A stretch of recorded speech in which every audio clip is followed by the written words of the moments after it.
Struggling to get your subdomain live? Here is exactly how to add it in Cloudflare in under 5 minutes.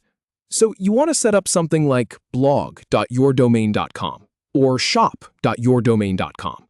Maybe you have a separate app or a blog that needs its own little corner of the internet. But when you look at your Cloudflare dashboard, it feels a little overwhelming. I get it. Let me walk you through it, step by step. We will go from logging into your account, selecting the right domain, and creating a DNS record with the exact settings you need.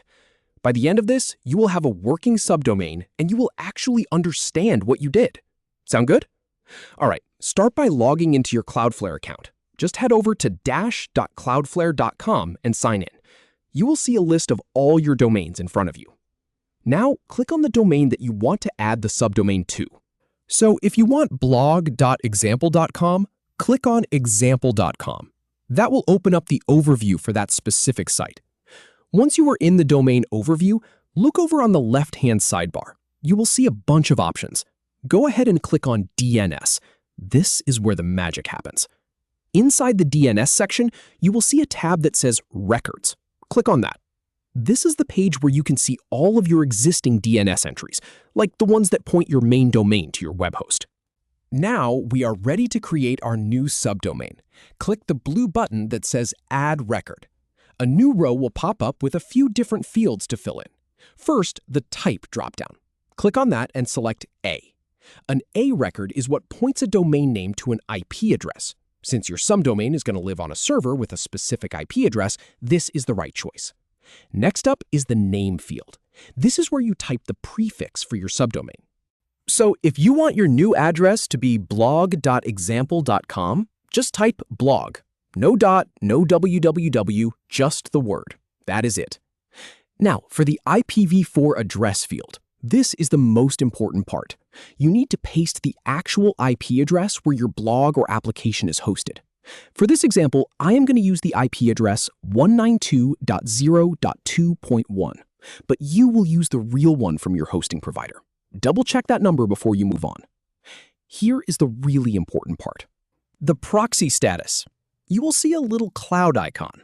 If the cloud is orange, that means proxied. This lets Cloudflare protect and speed up your traffic. If the cloud is gray, that means DNS-only. Use Proxied if you want Cloudflare's security features, like SSL and DDoS protection. Use DNS-only if you have a specific reason not to, like for an email server. For most websites and blogs, I recommend leaving it on Proxied. Next, look at the TTL field. That stands for time to live. Just leave this set to auto. Cloudflare is smart enough to handle this for you, and it will give you the best performance. All set? Click the Save button right there. And just like that, Cloudflare will create your new subdomain. You will see it appear in your list of records. Now, let us test it. Open a new tab in your browser and type in your new subdomain. In our case, that is blog.example.com. If everything is configured correctly, you should see your site. But here is the thing. DNS changes can take a little while to spread across the internet. This is called propagation. It might work immediately, or it could take a few minutes. Do not panic if you see an error right away. Just give it a little time. If you want to be extra sure, you can use a tool like Dig or a free online DNS checker. This will tell you exactly what DNS records are currently live for your subdomain. It is a great way to confirm the record is actually out there. Sometimes things do not work on the first try, and that is okay. The most common mistake is a typo in the IP address. Go back and make sure you copied it exactly. Another common one is that you might have forgotten to wait for propagation.